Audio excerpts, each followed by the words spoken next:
Olá, tudo bem? Olha, hoje o Planeta Brasil Sustentável tem o prazer, o privilégio de receber a professora doutora Desirê Eneida Salgado, da nossa gloriosa UFPR, que vai falar sobre participação da mulher na política e os direitos das mulheres. Professora Desirê, prazer te receber aqui, obrigado. É, enfim, uma honra estar com você e falar sobre assuntos tão importantes da ordem da vez, né? Essa bola da vez, a gente espera que consigamos avançar nessa questão. Professora, obrigado pela tua presença aqui hoje. Obrigada, Aurélio. É um prazer estar aqui com vocês, falando de uma coisa que é a bola da vez, mas é a bola da vez faz tempo. Desde a Revolução Francesa, a gente está discutindo sobre a participação política das mulheres e o espaço que nós devemos ocupar nessa tomada de decisões. Mas, enquanto for tema, estarei aqui para colaborar com vocês. Está na hora dessa bola ser chutada e marcar gol, né, vamos mudar de tema, né? Vamos mudar de disco.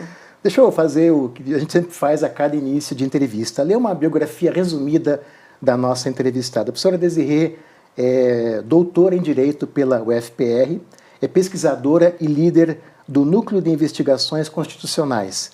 É professora do Departamento Público de Direito Público da UFPR desde 2008 e autora de Princípios Constitucionais Eleitorais, Reforma Política, entre outros. É resumida, viu? Tem muita coisa aí no currículo da professora Desirê. Gente velha, né? Daí tem muita coisa para contar. Vamos lá, gente. Professora, deixa eu começar passando um dado, uma informação relevante e preocupante. Triste, na verdade, né? De acordo com o IBGE, professora, 51% da população brasileira é feminina, o que é ótimo. Elas representam, segundo o TSE, Tribunal Superior Eleitoral, 53% do eleitorado. Ok, só que elas ocupam apenas 15% dos cargos eletivos. Aí a pergunta óbvia, professora Desirê, é a seguinte: por que muitas mulheres não votam em mulheres candidatas? Porque elas não sabem que nós somos candidatas. Existe essa questão, né? Se a gente for trazer mais números, Aurélio, eu gostaria também de ressaltar que dentro dos partidos políticos, entre as filiações partidárias, se estima que mulheres são cerca de 44%. Ou seja, as mulheres estão nos partidos políticos. Mas se a gente for discutir quem é que forma a presidência, as executivas, os diretórios partidários, a gente vai ver que essas mulheres não estão nesses lugares de discussão. Não dizem quem vai para o horário eleitoral gratuito, a ordem do horário eleitoral gratuito, que é muito importante, quem aparece em que momento. Não discutem muitas vezes a distribuição de recursos, que são os recursos públicos que hoje alimentam as campanhas de maneira muito dramática. Né? Nós estamos falando de mais de 90% das campanhas sendo pagas com os recursos públicos, que são divididos segundo dirigentes partidários. Fundo partidário. O fundo partidário e o fundo especial para o financiamento de campanha. Se esses recursos são divididos por homens, e principalmente para homens, muitas vezes as mulheres sequer sabem que existem mulheres disputando eleições, principalmente se a gente for falar naquelas eleições proporcionais, que tem um monte de gente disputando, como é o caso das câmaras municipais, das assembleias legislativas e da Câmara Federal. Então, por que mulheres não votam em mulheres? Porque as mulheres, embora estejam nos partidos, não estão participando dessa tomada de decisão, não têm acesso aos recursos partidários, sejam eles vindo do fundo partidário ou fundo especial de financiamento de campanhas, e também acabam não se colocando nessa posição. É muito difícil para uma mulher ser candidata, Aurélio, devo dizer para vocês. Muito mais que para um homem, obviamente. Muito mais. Ninguém pergunta para o homem com quem que está a filha, se o marido deixou sair, se a esposa deixou sair. Ainda há uma mentalidade de que as mulheres não deveriam ocupar esse espaço. Isso precisa ser mudado de maneira dramática. Quando a gente fala da política, a gente vai ver que todas as qualidades positivas na política, elas são positivas se elas são exercidas por um homem. Se eu estou numa discussão aqui com vocês e eu bato na mesa, eu sou arrogante, despreparada, desequilibrada. Se o Aurélio bate na mesa, é um grande líder, é alguém que sabe se colocar, né? É alguém propositivo. Então, a gente precisa mudar também essa forma de ver. Para isso, a gente precisa mudar tudo, né? Mudar, inclusive, a educação, a forma de educar as meninas, de torná-las mais corajosas. O problema, né, é um processo longo. Faz tempo que a gente está nesse caminho, mas a gente quer dar uma acelerada, né? A gente não pode ficar também culpando sempre a cultura e não mudando as coisas, até mesmo pela legislação. Quer dizer, no eixo de tudo estão basicamente duas questões, pelo que você disse. Primeiro, a questão das instâncias de poder nos partidos. E a segunda, a desinformação das mulheres, que nem sabem que outras mulheres são candidatas e que podem participar. E devem participar, inclusive, né, professor? Basicamente é isso. Devem participar, devem ocupar esse espaço de poder. Todas as políticas públicas vão atingir as mulheres. Se nós não estamos lá para ajudarmos a compor essa política pública, ela vai ser insuficiente para a gente. Né? E aí tem várias anedotas, não sei se vai deixar eu contar, vou contar. Pode contar. Né? Algumas que são presentes aqui para a gente, outras que são de outros lugares. Né? Então, uma das anedotas favoritas que eu tenho é quando os engenheiros da NASA foram mandar a primeira mulher para o espaço para passar uma semana numa estação espacial, mandaram 100 absorventes. Num espaço super pequeno de armazenamento, ocuparam com isso porque eles não têm a menor ideia nem de como pensaram funciona. nisso. Nem perguntaram. Acho que até pensaram, porque senão não tinham mandado nenhum. Sei. Mas não tem ideia de como foi. E aqui no Brasil a gente tem alguns exemplos de obras públicas que não servem para mulheres, como passarelas em cima de BRs, onde não passa um carrinho de bebê porque elas são muito estreitas. Obviamente não havia nenhuma mulher nesse espaço para tomar essa decisão. Nenhuma mulher no planejamento, no acompanhamento, na execução, na avaliação. Nenhuma mulher formando essa equipe. Isso faz com que as políticas sejam insatisfatórias. Sim. Então não é só uma questão de defesa dos direitos das mulheres, é fazer com que o mundo seja melhor para todas as pessoas. Para isso precisamos incluir mais gente. Então a demanda por mulheres dentro dos partidos, dentro desses espaços de decisão, é por uma política que seja mais adequada para todas as pessoas. Desirê, até os aparatos urbanos, porque você falou, não respeita essa lógica. A iluminação pública. Sim, sem dúvida. Que tem a ver com tudo com a segurança, a integridade física da mulher. Desirê, onde é mais grave o problema? Na representação do executivo ou do legislativo no Brasil? A gente tem estudos que mostram que depende muito de quem está no poder para que isso seja medido no executivo. Então a gente tem fotos famosas de governos brasileiros onde só tem homem branco, né? A gente não vê nenhuma pluralidade. Outros governos fazem com que isso haja mais gente ali participando dessa formação. Então os executivos vão se preocupar muito com isso, né? De qual é a estrutura de poder, quais são os grupos de poder. A gente tem um estudo feito por mulheres, do Política Poder para Mulheres, que mostraram que ministras ocuparam espaço. Só que, normalmente, em ministérios de cuidado. Então, são ministérios que não têm grandes orçamentos, fazem parte das grandes discussões. Claro, a gente tem exceções, né? A gente teve uma ministra das Minas e Energia, nós tivemos, só nós vamos lembrar, né, Aurélio? Não sei quem que vai assistir vai lembrar, nós tivemos uma ministra da Fazenda no nosso primeiro governo depois da Constituição de 88, mas dá para a gente contar nos dedos, a gente consegue reunir numa sala essas mulheres. Sim. Se a gente for falar dos ministros que fizeram parte das grandes discussões nacionais, vai precisar de um auditório muito grande. Sim. E quando a gente vai falar do legislativo, aí vai depender muito mais dos partidos, né, de quem os partidos estão oferecendo. Então a gente vai ter hoje um número muito equiparado em relação a mulheres no executivo e no legislativo, mas esse número já foi maior no executivo e já foi bem menor no executivo. Normalmente atribui às mulheres aqueles cargos, entre aspas, que são femininos. Isso, os cuidados, como se a mulher não tivesse competência, habilidade para exercer outras funções administrativas, na área financeira, enfim, uma série de coisas. Passou da hora da gente ter uma ministra da Justiça. Sem dúvida. Né? Uma ministra da Segurança Pública. Pessoas que, enfim, conseguem pensar para além das questões que são pensadas só por homens. Existem mulheres encarceradas, existe um problema de segurança pública para as mulheres também. Então, por que a gente não está discutindo isso? Né? Desirê, você é professora de Direito.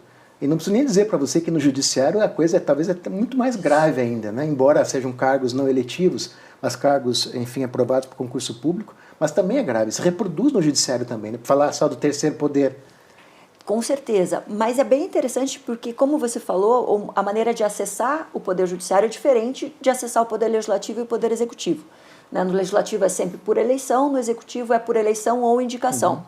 No Judiciário, embora tenha um pedaço do Judiciário que é feito por indicação, vamos pensar aí o 5º Constitucional no TJ, ou mesmo cargos nos tribunais superiores, estamos aí, né, esperando uma indicação para o STF, a maioria se dá por concurso. E a gente vê que as mulheres são aprovadas em maior número nos concursos públicos. Então, a gente já tem um domínio de mulheres na primeira instância, ou seja, nos cargos iniciais do Poder Judiciário. Você está falando magistratura ou Ministério Público? Não, Ministério Público também? Mesma lógica. Né? Mas o que acontece? Quando a gente vai precisar ter a promoção por merecimento, a gente vai ver que mais homens são promovidos. Ou seja, se na primeira instância, naqueles cargos iniciais do Judiciário, a gente tem mulheres em número equivalente, em alguns casos até mais mulheres, quando a gente chega nos tribunais, são mais homens. E quando a gente chega nos tribunais superiores, mais homens ainda. E esses dias a ministra Carmen Lúcia fez um comentário do ministro Cássio Nunes falando isso, né? a gente não quer ser cuidado, a gente quer espaço. Sim. E numa discussão com uma ministra estadunidense, ela comentou que a ministra estava reclamando que lá elas são mais interrompidas do que os homens, e a ministra Carmen Lúcia falou que no caso brasileiro isso não acontecia, porque sequer as deixam falar. Então, mesmo as mulheres que ocupam esse espaço no Poder Judiciário, muitas vezes sofrem dessa violência de gênero. E essas ascensões de carreira, na verdade, não respeitam esses critérios da proporcionalidade também, né, Desirê? Não existe. Não existe uma política para fazer com que também os tribunais sejam lugares mais democraticamente formados, pluralmente formados. Uma lei de cotas para isso, no Judiciário. Quando precisar, a gente vai defender a lei de cotas, tá, gente? Mas a gente espera que daqui a pouco não precise mais. Desirê, vamos tratar de uma questão um pouco mais complexa, mais grave, que é a questão da demonização da política, né? Nós sabemos que, obviamente, você explicou muito bem as razões que levam muitas mulheres a não querer votar em outras mulheres, mas o fato é que o conjunto da sociedade tem a classe política, muitas vezes, como uma classe de pessoas desonestas. Eu me lembro que uma vez eu tive um convite para ser candidato a vereador e um tio meu, já falecido, muito querido, me disse: Aurélia, você quer entrar na política para roubar? Eu falei: não, eu não quero entrar na política para roubar, eu quero entrar para poder defender as causas nas quais eu acredito. Desirê, esse fator, essa demonização da política, que eu vou usar o termo do Louis Althusser, os aparelhos ideológicos de Estado utilizam, não agrava também essa participação feminina, porque as mulheres pensam: poxa, não vou entrar porque eu acho que é um ambiente hostil, é um ambiente nocivo. Como é que você avalia essa questão também, dessa dominância desse tipo de discurso, de narrativa? Se a gente for pensar na ideia de política como ela nasce, é o lugar da honra e da glória, né? Onde as pessoas vão lá para fazer o melhor para a sociedade, para a comunidade, ou seja, sempre foi um lugar de gente positiva, que vai fazer coisas positivas. Porém, de um tempo para cá, a gente começou com um discurso moralizador, ou falso moralizador, que coloca esse lugar da política como algo necessariamente negativo, de pessoas que só querem o seu interesse, a defesa do seu interesse pessoal, do interesse de um grupo específico. Eu não vou dizer que não tenha. Nós também não vamos aqui dizer para vocês que não exista na política quem está lá só por benefício próprio. Mas esse não é a marca de todas as pessoas que estão na política. Mas foi isso que surgiu nessa discussão que a gente teve nos últimos anos, em que a política é um lugar de gente que não presta. E que ir para a política é algo negativo, né? Eu também, quando contei que iria me filiar a um partido político e sair candidata, também fui: mas por quê? Né? Para quê? Você não tem uma vida boa, você não está satisfeita. Eu falei: eu estou satisfeita com a minha vida, mas com a vida que as pessoas levam, eu não estou satisfeita. E cá entre nós, né? Eu como mulher, embora mulher branca, de classe média e de ensino superior, tenho também uma camada de opressão. Eu não tenho direito à cidade. Sim. Como todas as outras pessoas. Eu não posso, eu dou aula ali na Praça Santos Andrade. Dou aula até às 10h40 da noite. 10h40 da noite eu não posso atravessar a Praça Santos Andrade. Não tenho esse direito à cidade. Então eu também estou para isso na política. Mas a gente vai ver como isso é feito para afastar as pessoas mesmo. E aí, o pior, né? Porque daí tem as pessoas que são demonizadas na política e tem as pessoas que se acham ungidas por um poder superior para ocupar esse lugar em nome de uma missão divina. Na minha opinião, é tão negativo quanto. Nem demonização da política, nem esse discurso messiânico na política são positivos para a construção de uma política democrática. Sim. Desirê, não é um problema brasileiro só, né? Por exemplo, até o Parlamento Europeu, que é um continente exemplo em várias áreas, sustentabilidade, é uma área que eu acompanho bastante de perto, mas até o Parlamento Europeu não tem equilíbrio nessa proporção de homens e mulheres, né? Como é que você avalia isso, Desirê? Será que esse problema do machismo não é uma coisa que está muito arraigada a nível, em escala mundial, por razões que não tem a ver só com cultura, mas com poder, com questão de dominação de classe? Como é que você avalia essa questão em escala mundial e num nível um pouco mais amplo, né, para fugir um pouquinho da nossa condição brasileira, que já é difícil?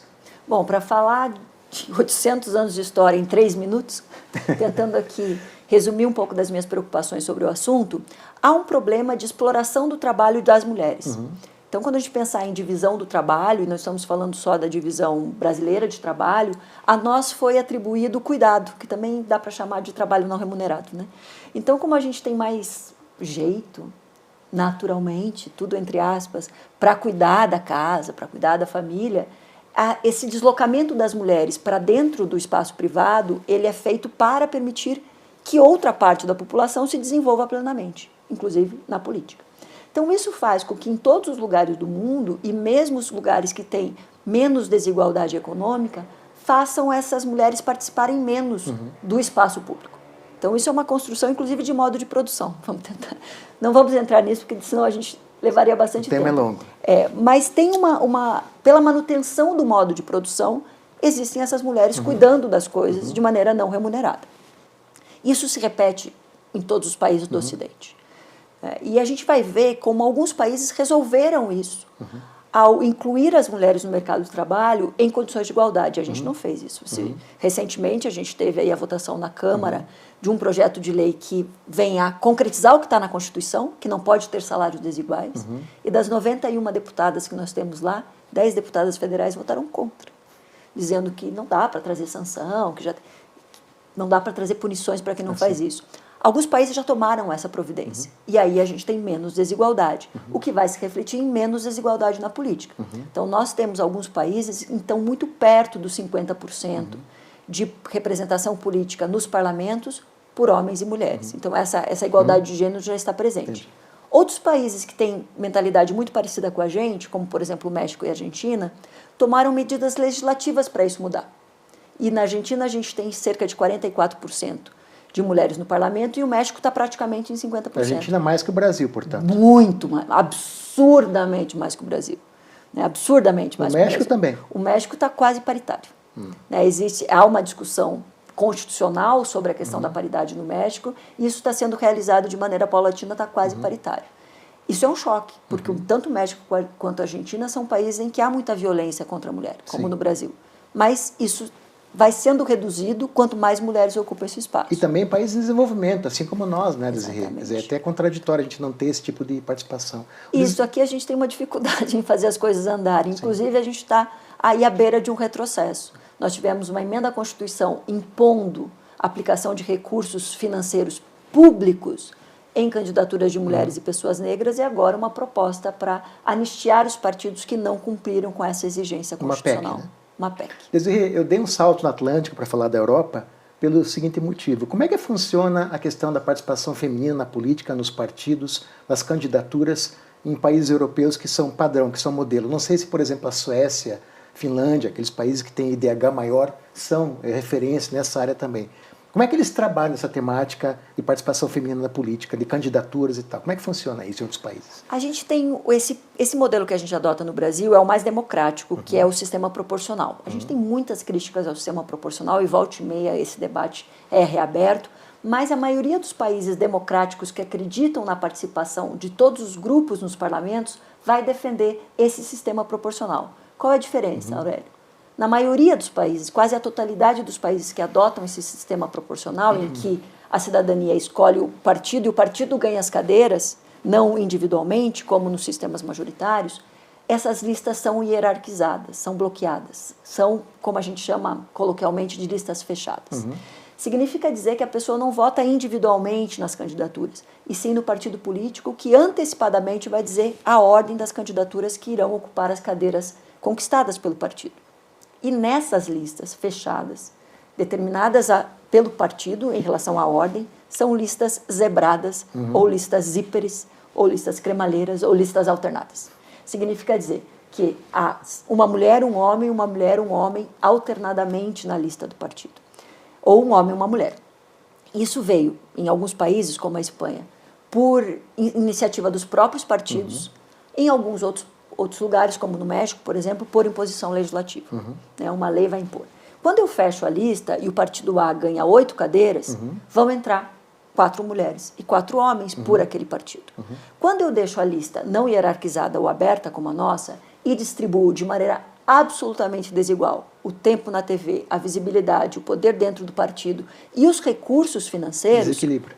Eu vou eleger 8 homens nessas 8 cadeiras. É isso que tem acontecido no Brasil.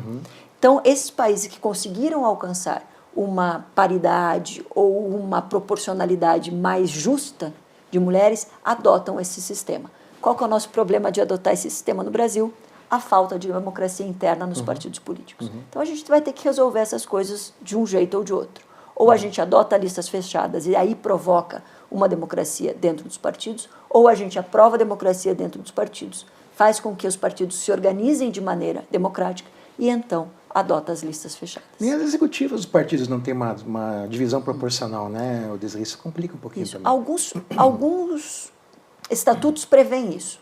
E alguns partidos já fazem isso, principalmente os partidos mais à esquerda. Então a gente vai ter o PT, vai ter a Rede, vai ter o PDT com participações de mulheres. O PSB, eu acho que tem também um número elevado de mulheres nas executivas. A grande questão é quem faz a repartição de recursos. Isso ainda importa bastante. Complicado. Eu queria tocar no assunto um pouco mais incendiário com você, que é o projeto da PL das fake news, né? Por que tocar nesse assunto, Desirê? Porque a narrativa que muitas vezes corporações da mídia, as big techs divulgam, permitem divulgar, tem sido profundamente prejudiciais às mulheres, né? Discursos machistas de que levam muitos malucos a cometer, enfim, atos absurdos em relação às mulheres, de violência, de agressões, que você conhece tão bem. A minha pergunta é, como é que você avalia, o Desirê, esse projeto das fake news, que combate, é bom lembrar que o PL das fake news tramita lento no Congresso Nacional, porque tem muita resistência a esse projeto. Uma direita carcomida, uma direita saudosista, ditadura, insiste em condenar esse projeto. E, no entanto, ele é importantíssimo, porque ele faz duas coisas fundamentais. Primeiro, combate discursos de ódio. E, segundo, combate as fake news, ou seja, notícias falsas. Desirê, eu queria uma avaliação tua sobre o projeto e as perspectivas de aprovação dele para evitar que, por exemplo, o machismo seja cada vez mais propagado, como tem sido nesses anos todos, né? Vou fazer um exercício de futurologia aqui com vocês. Porque no Brasil até o passado é incerto, né? Então começa a saber se vai aprovar o projeto ou não. Mas eu acredito que ele vai encontrar muita dificuldade, inclusive quando ele voltar para o Senado, porque ele foi aprovado em 2020 no Senado com uma redação completamente diferente. Então ele vai voltar lá e vai ser rediscutido. É uma coisa muito difícil de resolver. Não tem uma fórmula mágica, não tem resposta boa na regulação das redes. Eu orientei um projeto que ainda está andando de pesquisa sobre a violência política de gênero contra as mulheres que disputaram a Assembleia Legislativa do Paraná agora em 2022. E os dados são estarrecedores. As mulheres são ofendidas nas redes, não importa o que elas defendam. Então, tanto mulheres de esquerda, como de centro, como de direita, sofreram violência política de gênero na internet. E a internet tem essa coisa, né? Se eu for brigar com você aqui, Aurélio, e não que a gente tenha motivo, mas é fácil brigar politicamente, né? A gente sempre encontra facilmente uma razão. Sim. A gente tem uma barreira, que é a presença física.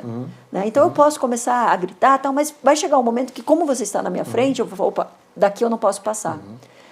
Na internet, essa ausência de presença física, né, essa ausência de alteridade, faz com que as pessoas vão muito além do que elas faziam. Encorajam os supostos covardes a fazer agressões verbais, toda hora de agressão. Que, imagino eu, talvez seja uma visão poliana, não fariam presencialmente. E isso tem um alcance absurdo.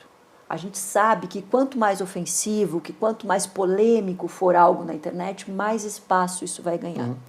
Quando a gente começou a discutir internet, a gente imaginava, romanticamente, que ia ser algo em que todas as pessoas tivessem o mesmo espaço, ia ser super democrático, ia ser uma praça pública em que as pessoas não precisassem estar ali ao mesmo tempo, ou seja, até as classes trabalhadoras, que têm dificuldade em estar nos espaços de discussão públicos, poderiam participar em igualdade de condições.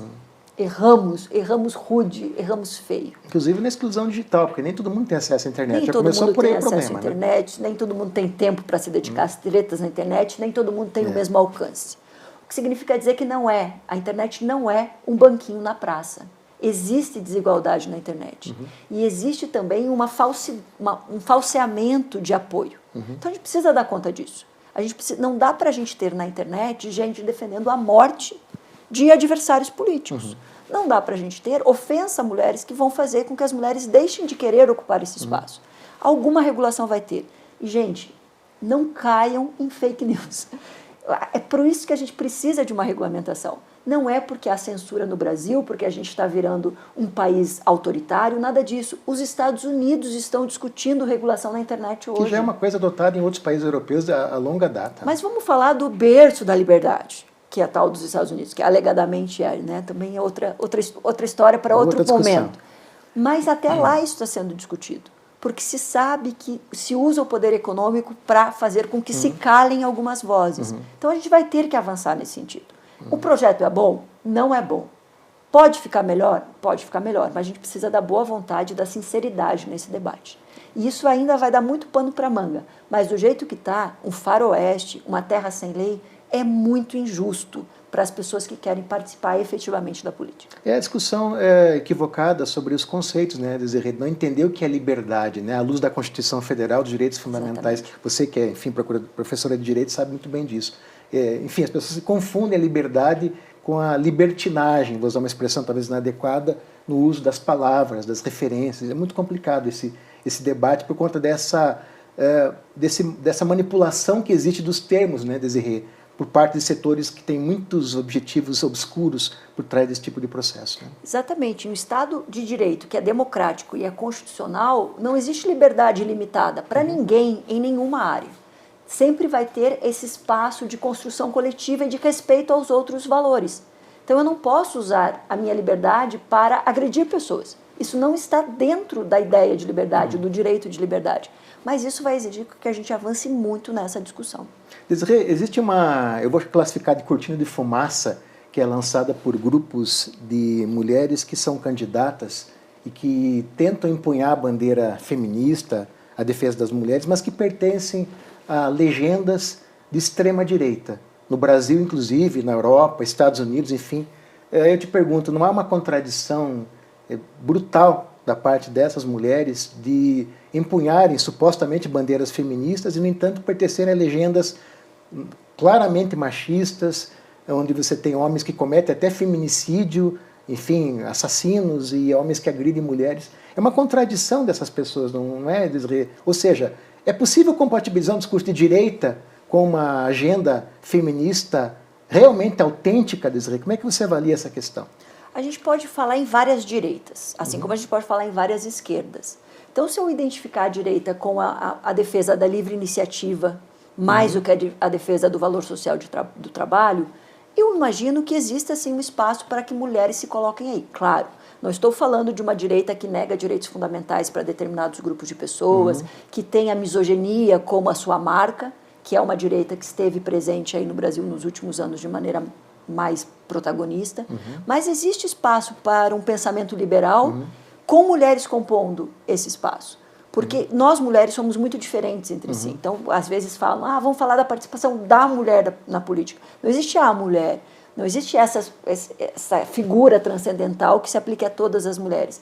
Então, o meu sonho é que os partidos de esquerda, de direita, de centro, sejam inundados por mulheres. Que exista mesmo um conjunto muito forte de mulheres nos partidos que se colocam à direita do espectro ideológico, para que também essas propostas que se dizem liberais se componham de mulheres. Claro, tem algumas pautas que foram identificadas com a direita ultimamente, em que isso não cabe. Né? Nós não podemos pensar em um lugar submisso das mulheres. Né, que as mulheres não tenham espaço, que se negue direitos fundamentais, que se coloque a mulher apenas como um lugar ali de cuidado na política. Aí fica contraditório. A agenda do aborto também, né, o Desirê, que divide muitas vezes as mulheres. Divide as mulheres também, porque existem muitas mulheres que são informadas ainda, que pensam o mundo a partir de um espectro religioso. Né, e aí é muito difícil para essas mulheres. Qual que é a minha discussão em relação a isso? Você não pode impor uma razão que é uma razão privada sua para restringir opções de outras mulheres. E só razões públicas podem fazer isso. Então, imagino que isso vai acabar conseguindo avanços, mesmo com mulheres eleitas por partidos de direita. E volta e meia a gente vê isso acontecendo. Né? Esses tempos eu estava numa audiência pública na Câmara Municipal de Curitiba, em que uma mulher que se auto-identifica, né, como uma mulher conservadora de um partido de direita, faz uma proposta que é mais avançada, que é mais parecida com uma proposta identificada com a esquerda, por conta de uma experiência pessoal. Ou seja, ser mulher, ainda que nem todas as mulheres nesse espaço sejam mulheres vinculadas necessariamente a uma visão progressista, há essa possibilidade. Pela experiência concreta delas. Exatamente. E adotarem isso. Hoje, uma das pesquisas que eu oriento vai analisar exatamente o comportamento das mulheres no parlamento em relação a temas econômicos, a temas sociais e em temas de gênero. A gente quer mostrar como essas mulheres se posicionam, a depender dos seus partidos políticos, nessas três esferas. A nossa intuição, é a Juliana Alice Gonçalves que está fazendo essa pesquisa, A nossa intuição é que as mulheres vão se comportar, segundo o partido, muito mais em questões econômicas e segundo a sua posição de mulher nas questões de gênero. E aí não importa se é mulher de direita ou de esquerda. E as bancadas femininas, tanto na Câmara como no Senado, estão mostrando isso, como a união de mulheres de esquerda, de centro e de direita para determinadas pautas. Para muitas agendas dá para você pensar em ações Exatamente. comuns, né? Já é mais do que a gente tem hoje em dia, né? No começo, né? É uma pena que a entrevista está acabando já, então eu queria separar os minutinhos finais para você, enfim, dar a tua mensagem final, Desirê, e aí depois eu fecho o programa, tá bom? Tá, eu agradeço, Aurélio, esse espaço de conversar com vocês sobre esse tema que não é novo, que a gente espera que seja vencido em muito pouco tempo. Eu brinco que eu tenho falado disso há muitos anos e que meu sonho é que a minha filha, que hoje tem 16 anos, não precise mais falar disso quando ela chegar à idade adulta. Que ela possa vir aqui discutir com vocês sobre matriz energética, sobre formas de produção de energia alternativa, sobre meio ambiente, sobre mobilidade, sobre direito à cidade, sobre tudo.